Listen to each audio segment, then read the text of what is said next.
Hello guys, welcome to my new video. और आज की वीडियो में हम कंटिन्यू करने जा रहे हैं अपनी सीरीज जो कि है survival story of a sword king in a fantasy world, and ये होगा उसका part 5 video. So let's start the video. तो पिछले चैप्टर में हमने देखा था कि रिवान बेचने गया था वो सारे मटेरियल्स, और उसके सामने आ जाता है हर्सी इंक्विजिटर, और वो उसका लेवल भी इनएक्सेसिबल होता है, मतलब वो चेक नहीं कर पाता है, एंड वो हर्सी इंक्विजिटर से सस्पिशियस हो जाता है। एंड या इसके बाद होता है कि हर्सी इंक्विजिटर उसको बहुत सारे क्वेश्चन पूछता है, जैसे कि तुमने मुझे देखकर तुम हिले क्यों नहीं बिल्कुल भी, या फिर तुम कौन से गॉड को वर्शिप करते हो, या फिर तुम्हारे कौन सी फेवरेट फेरी टेल्स है। इन सब का जवाब देता है, नॉर्मली जवाब देता है ये कि मैं ऑर्फन हूँ, मुझे कोई फेरी टेल्स किसी ने सुनाई नहीं है छोटा तब से, और ये सब जवाब देता है। ये सब जवाब सुनकर ये हर्सी इंक्विजिटर बोलता है कि तुम सस्पिशियस लग रहे हो मुझे, क्योंकि अदर वर्ल्डर ही ऐसा कर सकते हैं, मतलब उनकी स्टोरी होती है। या ये बोलते बोलते ही उसका लेवल इंक्विजिटर चेक करता है और बोलता है तुम्हारा लेवल इतना हाई नहीं होना चाहिए अगर तुम हो इस दुनिया के। देन हम देखते हैं हर्सी इंक्विजिटर को पता चल जाता है इसका लेवल 5 है, और वो भी चौंक जाता है। एंड या वो जा ही रहा होता है पीछे, एंड यहाँ पे फिर योहान बेचने लगता है कुछ स्टफ, और वो दुकानदार उससे पूछता है कि तुम्हें ये भी बेचना है क्या, और ये वही फायर रिंग है जो उसको डंजन में से मिला था आर्टिफैक्ट। एंड देखते हैं हम ये शॉपकीपर रिवान से पूछ रहा होता है कि तुम्हें ये भी बेचना है क्या, एंड वो बोलता है नहीं बेचना है करके ऐसा ही बोल रहा होता है, उसके हाथ से वो छूट जाता है वो आइटम, और वो इंक्विजिटर के हाथ लग जाता है। वो इंक्विजिटर बोलता है कि अब मुझे तुम ये एक्सप्लेन करोगे क्या कि एक लेवल 5 के पास आर्टिफैक्ट कहाँ से आया। एंड यहाँ पे यूहान बोलने लगता है, सोचने लगता है कि अभी तो इससे पल्ला छड़ा था, अब मैं क्या करूँ। एंड फिर ये इंक्विजिटर इसके पास में आके बोलता है कि लेवल 5 के पास ऐसी चीजें, एक्सपेंसिव चीजें नहीं होनी चाहिए, तुम ध्यान से पकड़ो। एंड इंक्विजिटर बोलता है कि तुम एक एमेचर हंटर हो, इसीलिए मैं तुम्हें एक यूजफुल थिंग सुनाता हूँ। एंड यहाँ से इंक्विजिटर एक स्टोरी सुनाता है, एंड वो बोलता है कि ये 15 साल पहले की बात है। एक मैरिड कपल थे एक छोटे से गांव में, और उसमें से एक हंटर था, वेटरनन हंटर था, एक्सपीरियंस्ड हंटर था। वो अपनी पार्टी का लीडर नहीं था, बट बहुत से लोगों को उसने अट्रैक्ट किया था, और एक दिन उसकी पार्टी को एक क्वेस्ट मिलता है। एंड जब वो लोग एक वीक लुकिंग मॉन्स्टर से लड़ रहे होते हैं, तब ये वेटरनन हंटर डर जाता है बहुत ही उस मॉन्स्टर को देखकर। बाकी सारे पार्टी के मेंबर सोच रहे होते हैं कि नॉर्मली तो ये ब्रेव हंटर होता है, आज क्या हो गया इसको। एंड ये देखकर पार्टी के सारे मेंबर्स ने सोच लिया होता है कि इस हंटर को अपनी गिल्ड में से निकाल देंगे, किक कर देंगे। और ये सुनकर वो हंटर बोलता है कि वो मॉन्स्टर पूरे 80 लेवल का है, एंड उसने और भी बताया अपने मेंबर्स को कि वो अदर वर्ल्डर है, और वो बाकी सारे लोगों के लेवल्स देख सकता है, इसलिए उसने उस मॉन्स्टर के तक लेवल देखा था। एंड जितनी देर में ये लोग बातें कर रहे थे उतनी देर में मॉन्स्टर ने इन लोगों को ढूंढ लिया था, एंड इन लोगों को टाइम देने के लिए ये वेटरनन हंटर अदर वर्ल्डर जो कहता है खुद को, वो खुद ही लड़ने लगता है मॉन्स्टर से। एंड यार स्टोरी को बीच में ही रुक के अपना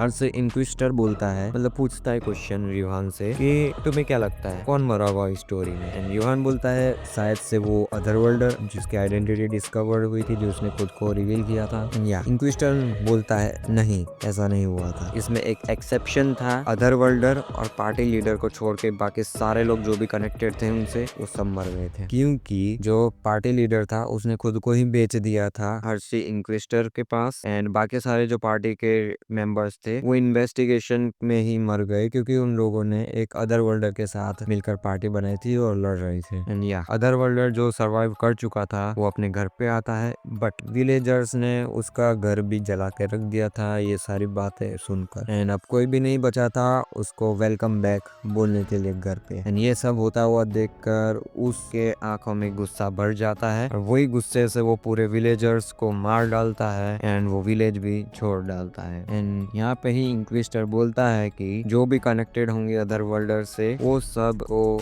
ऐसा ही झेलना पड़ेगा, एंड इसमें लेवल 5 का क्या गलती होगी। एंड ये सब सुन के रिहान पूछ रहा होता है ये सब का क्या रीजन है आपको मेरे को बताने के लिए। एंड ये सुन के इंक्विजिटर जवाब देता है कि ये बहुत ही कॉमन पाया जाता है कि अदर वर्ल्डर्स आर्टिफैक्ट्स को डिस्पोज करने के लिए तुम्हारे जैसे इनोसेंट हंटर्स यूज करते हैं, एंड इन केसेस के लिए मैं अंधी आंखों से तक एक बार भरोसा करना चाहता हूँ, सिर्फ एक ही बार। एंड फिर वो इंक्विजिटर पूछता है रिहान को कि तुम कौन सी पार्टी से हो। एंड फिर हम देखते हैं रिहान एकदम पीछे मुड़ के इंक्विजिटर को मारने ही जा रहा होता है, एंड तभी हम देखते देखते हैं मिस्टर एटिस वहाँ पे आ जाता है एंड वो बोलता है कि इंक्विजिटर को वो बोलता है कि आप यहाँ पे कुछ गलत फहमी हो रही है, तो मैं इसको ठीक करने आया हूँ। एंड रिहान को देखकर एटिस उस पे ही गुस्सा पड़ जाता है कि तुझे पता नहीं चलता है, एक जॉब भी तू सही से नहीं कर पाता है। एंड वो गुस्सा होकर बोलता है कि ये स्टार्टिंग से मेरी गलती है, मेरे को तुझे आर्टिफैक्ट देना ही नहीं चाहिए था। एंड इनका गुस्सा देख के इंक्विजिटर पूछता है कि तुम कौन हो, एंड ये इंट्रोड्यूस करता है अपने आप को। ये बोलता है मैं हूँ मिस्टर एटिस बैनिस्टर एंड मैं 37th हेड हूँ बैनिस्टर फैमिली का। एंड वो शाइनिंग चीज निकालता है, मतलब लॉकेट जैसा ही होता है। एंड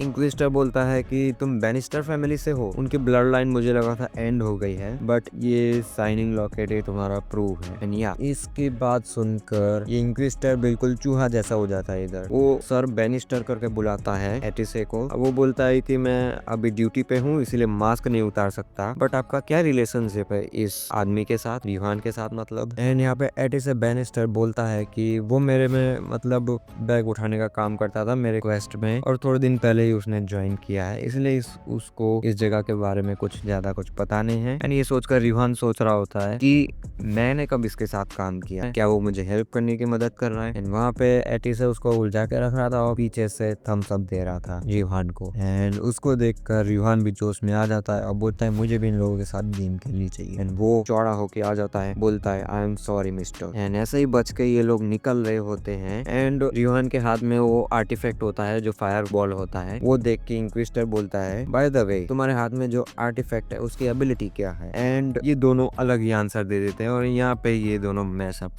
अप कर देते हैं थिंग्स, क्योंकि रिहान फायर बॉल बोलता है एंड एटिस से इलेक्ट्रिक पावर बोल देता है। और यही सुन के इंक्विजिटर बोलता है मुझे माफ करना, बट अब मुझे तुम दोनों को ले जाना पड़ेगा मेरे साथ। फिर हम देखते हैं रिहान और एटिस के आजू बाजू में विंड फैल जाती है। एंड रिहान पूछा होता है कि क्या ये विंड मैजिक है, बट एटिस बोलता है कि मुझे कोई माना का प्रेजेंस नहीं लगता है, ये हीलिंग विंड्स हो सकती है। एंड इंक्विजिटर इन दोनों को फॉलो करने के लिए बोलता है खुद के पीछे, बट रिहान यहाँ पे बोलता है अब कोई चॉइस नहीं बची है। एंड वो बोलता है कि मैं समझ गया, तुम उसी की तलाश में हो ना जो जिसने डंजन क्लियर किया है। एंड वो बोलता है हाँ मैं उसी की तलाश में हूँ, और अगर तुम वो मुझे मिल जाए तो मैं तुम्हें छोड़ दूंगा। एंड यही सुनने के बाद रिहान बोलता है कि वो मैंने ही डंजन क्लियर किया था। एंड उसी के बाद एग्जैक्टली गेट से एक हीरो आता है एंड वो और कोई नहीं मिस्टर लॉर्ड होता है। और वो बोलता है आई एम बैक। एंड जो ये रेड हेयर का लड़का होता है वो बोलता है मैं बिलीव नहीं कर सकता कि आपने अकेले ही डंजन क्लियर कर लिया। और यहाँ पे लॉर्ड अपने ही मतलब बता रहा होता है कि मैंने डंजन क्लियर कर लिया, बॉस को भी डिसअपीयर कर दिया, क्लियर कर लिया, और मैंने मैजिक सोर्स को भी उठा दिया है। एंड बस ये सब बातें सुन लेता है इंक्विजिटर। एंड इंक्विजिटर बहुत सारे इकट्ठे हो जाते हैं आके, एंड ये लॉर्ड उधर से भाग जाता है फटाफट। एंड ये सारे इंक्विजिटर